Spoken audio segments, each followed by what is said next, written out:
Hi everyone, Jai Hind and welcome to the platform of StudyIQ IAS in English. And in this session, we'll be talking about the growth paradox that is there in front of India or the Indian economy. Along with me, my name is Bhanwarsingh. I'm ex-NDA 115th course and qualified civil services in 2012. Now, when it comes to IMF or the International Monetary Fund, it has released recently World Economic Outlook report, and according to World Economic Outlook report, so over here this is the GDP, nominal GDP.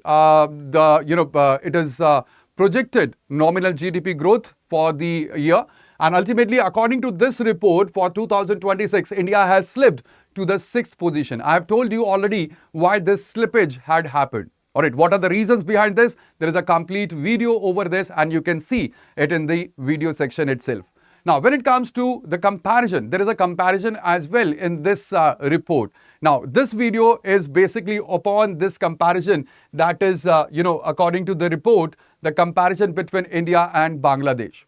So, according to the World Economic Report or the World Economic Outlook report that has been released by International Monetary Fund, so India has slipped to the 6th position. This is a global ranking shift that has happened, and it has slipped to the 6th largest global economy in the terms of nominal GDP. Please remember, in terms of nominal GDP, and it has been, the position had been overtaken by UK, or that is United Kingdom.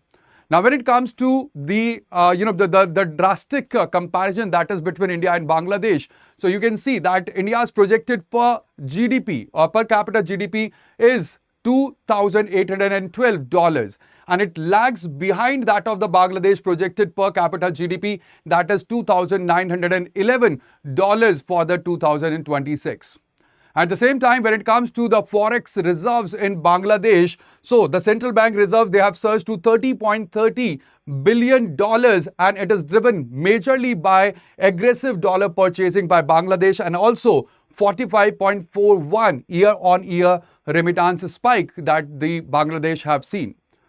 At the same time, when it comes to the investor reaction, so over $45 billion in the foreign portfolio investment, that is majorly in the Sensex or in the share market. So there had been total $45 billion of the FPIs that had outflowed over the 18 months, and this indicates a waning short-term institutional confidence that the investors have right now in the Indian market. There is also a policy warning that had been issued by the experts, and they are warning us against the growth without equity as well as the K-shaped recovery module as well.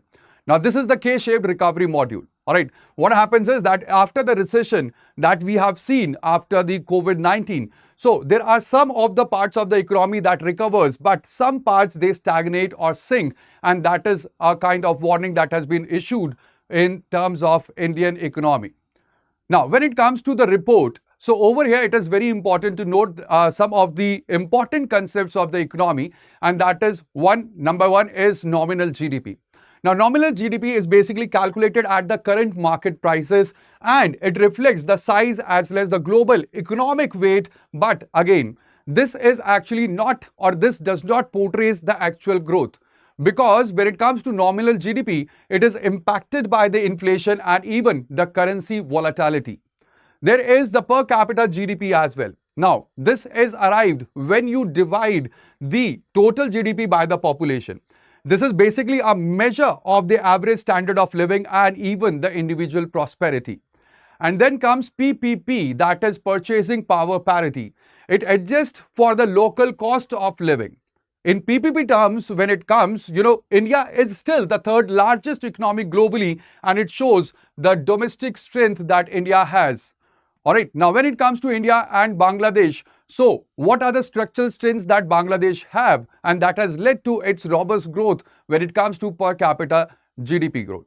All right. So over here, the number one important thing is that the economy of the Bangladesh, it is majorly export oriented, and they have heavy focus on ready-made garments, and this comprises of near about 80% of the total exports that Bangladesh does.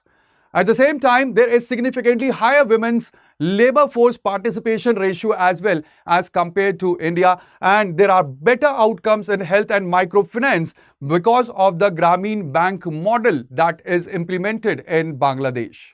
All right, there is also proactive management of the taka to support the export competitiveness, and that is the reason why Bangladesh had, or it will outgrow India when it comes to the projected per capita GDP growth.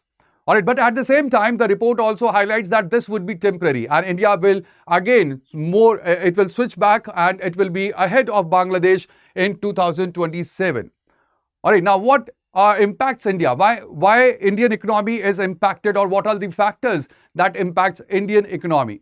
So number one is the governance. We have bureaucratic inertia and the complex tax structure, and that hinders the ease of doing business, despite that we had lots of tax reforms and GST reforms as well. The number two factor is the agriculture, where we have excessive labor force or labor dependence that is near about 45%. And on a sector, the agriculture, it just contributes near about 18% to the GDP. And that again, it creates the disguised unemployment that we see in the agriculture sector. And then there is India's R&D spend also, that is very stagnant at near about 0.7% of the GDP, which is far below the global peers like we have South Korea or China as well. So this is not grim. The government has moved forward and government had initiated lots of policies so that the Indian economy that can flourish. The number one is PLI, or production linked incentive. So this is to boost the domestic manufacturing, and currently this had been skewed towards the assembly, that is import dependent rather than on the deep value additions in the society or in the economy. At the same time, there are national logistic policy that had been implemented along with PM Gati Shakti Yojana. Now, this is to reduce the logistic cost that will be, or it will come down from 13 to 14% down to global average of 18%. Right now, this is the crucial conceptual framework that is there, though execution remains highly state dependent, and that is a major factor or a challenge that this policy it is facing right now. Also, we have Skill India Mission. So in Skill India Mission, it is basically so that we can have an employable workforce in India. And now we are struggling against the systemic education society or the educational rot that is there, and we are failing to meet Industry 4.0 requirements in India right now. Also, there is the base year upgrade that had been done.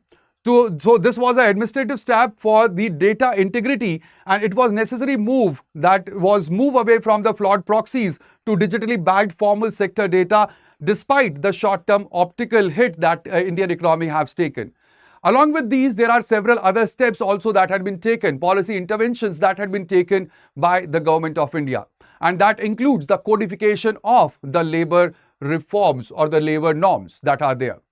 But at the same time, there are the critical challenges that India faces and even the structural gaps that are there in the Indian economy. The first and the foremost is the missing middle. That is that Indian economy has progressed right from the agriculture society to the services sector. So we are missing over here the manufacturing sector. So that is again very, very important, because we have jumped directly from agriculture to services and we have bypassed the manufacturing phase. So this has created a mass employment or mass unemployment that we are seeing right now. There is also education and skill gap. Only 5%, near about 5% of the India's workforce, they are formally skilled. High degree inflation is there, but at the same time, low employability that persists in Indian setup. Also, when it comes to the female labor force participation, so in India, it is stagnant at near about 25 to 30%, and thereby we are missing a huge economic engine in India. And also, when it comes to the credit to the small, micro, as well as the medium enterprises, so there had been significant funding gap that had hindered the growth of these small-scale enterprises in India. That needs to be tackled upon, or it needs to be worked upon by the government. Now, what could be the way forward for India? So the way forward is that when it comes to the human capital, we have to shift the focus. We have to shift the focus right from the physical infrastructure to the human infrastructure, and we must invest in the health as well as the education and the skill development in India. Along with this, there have to be diversifying of the export basket. We should diversify it beyond IT products or IT services into high-value electronics and the green energy components as well. And we should move forward with the ease of doing business, and along with this there should be ease of exit as well. We should improve the bankruptcy laws, and also we should, by improving these laws, we'll be allowing the productive reallocation of the capital in the Indian economy. So these are the certain steps that we can save, and ultimately with this step and by boosting the Indian economy, we'll be moving towards the Viksit Bharat 2047 dream that we have for India. Now, if you are preparing for the civil services for 2027 or 2028, now you have the opportunity to enroll in the StudyIQ batches. All the UPSC courses, they are now at 50% off. All right, you can use the code, that is BRS Live, for gaining this 50% off on the UPSC courses, as well as along with the UPSC courses, you will get a free mentorship by AIR 88 in UPSC Civil Services 2025. Now, these are the batches for UPSC IAS 2027. We have the GS Resolution batch, that is P2I, GS Resolution P2I, and also another foundation batch for the 2028 as well.